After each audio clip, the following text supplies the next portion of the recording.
What's up guys, Kara Corey here, registered dietitian. Welcome all my fellow basic bees. I am back with another fall recipe for you guys. This is gonna be literally a 5-minute cheesecake. It's super quick and easy to prep. We do have to bake it for a little bit, but we're gonna make it so it's just an individualized size portion. You guys know these are my favorite recipes. That way there's no worries about if you eat the whole thing or not, because I've made it so that you can eat the whole thing guilt-free. So we're gonna do a pumpkin cheesecake, of course, using the MTS pumpkin pie way. If you don't have this flavor, you could use any of your other fall favorites. The warm apple crisp would be another great flavor for this. Or if you want to make it pumpkin-y, you could use the vanilla ISO and add in just like a tablespoon or so of pumpkin with some pumpkin seasoning. But for today, I've got the pumpkin pie on hand. So really quick, simple ingredients. We're just gonna mix it up in my little measuring cup here. And first we're gonna start out with the base of the cheesecake.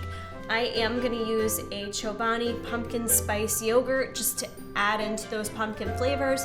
If you can't find this, don't worry, you could use a plain or vanilla, what have you, but it's pretty easy to find pumpkin yogurt nowadays. So I'm gonna measure this out. We're gonna use 3 ounces of our yogurt. I would recommend, however, making sure that you use a Greek yogurt, because if you don't, it's gonna change the thickness of it. Plop. To put it on ounces. So there's 3 ounces. Forgot to mention, while we're going ahead and mixing everything up, the first step you're gonna wanna do, because we are baking this, is preheating your oven at 325 degrees. By the time we have this mixed up, it'll be all heated and ready for you to go. Next is gonna be our cream cheese portion. This is up to you guys based on your macros. I like using a whipped cream cheese. It's not fat-free, but it's quite a bit lower in fat than your full-fat cream cheese with only 4 grams of fat in a serving, so it's up to you, but I'm gonna use the whipped. That little bit of fat does add a little bit more flavor. So 3 ounces of the whipped cream cheese. Next, I went ahead, you can't really see it, but I already took 1 whole large egg and I just whipped it up. I scrambled it up. We're not gonna add the whole egg, we're just gonna add half of it. And I'm just eyeballing that. So there's half of our egg. Next, for a little flavor, we're gonna add some baking vanilla, and I'm just gonna eyeball about a teaspoon of that. And then the only dry ingredients are gonna be a little bit of cinnamon if you want, or you could use pumpkin pie spice. I'm just gonna sprinkle in a little bit of cinnamon. And then we are gonna do 1/2 scoop, or it ends up being 16 grams of the pumpkin pie protein. Actually, I'm gonna add a little sweetness to it. I'm gonna add just like 2 packets of Splenda. Now we're gonna go ahead and stir that up. So take your time and make sure you've really mixed up together your ingredients. If you leave your cream cheese out a little bit to soften, that'll help the mixability of it.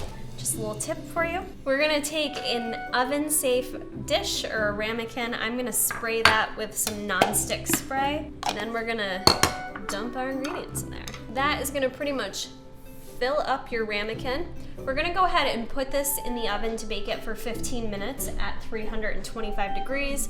We're then gonna lower the temp to 200 degrees and cook it for an additional 15 minutes. All right guys, it's been about 40 minutes and my cheesecake was finished cooking. I allowed it to sit there and cool for a little bit and then took it out of the ramekin just so you guys could see my pretty cool Frankenstein plate, but also the size of the cheesecake, how big it ends up being for an individual size. That's gonna give you a good amount. This is actually gonna be a great little dessert, but it's gonna give you a little bit more than just dessert because it's pretty high in protein, so it's also gonna fill you up, satisfy you for that much longer. Now, I would recommend for this to taste the best. I think cheesecake always tastes better when it's chilled in the fridge, at least for a few hours. If you can't wait, go for it, it's gonna be fine, but I'm telling you, it tastes a little bit better if you just chill it in your fridge for a little bit. So I'm gonna save this overnight, and I'm gonna eat my little cheesecake for breakfast tomorrow. That's it guys, that's gonna conclude our individual pumpkin cheesecake. You guys are gonna love it. Don't forget to tag me on the Instagrams, Kara Corey Fit Life, when you guys post these recipes, and I will see you in the next basic video.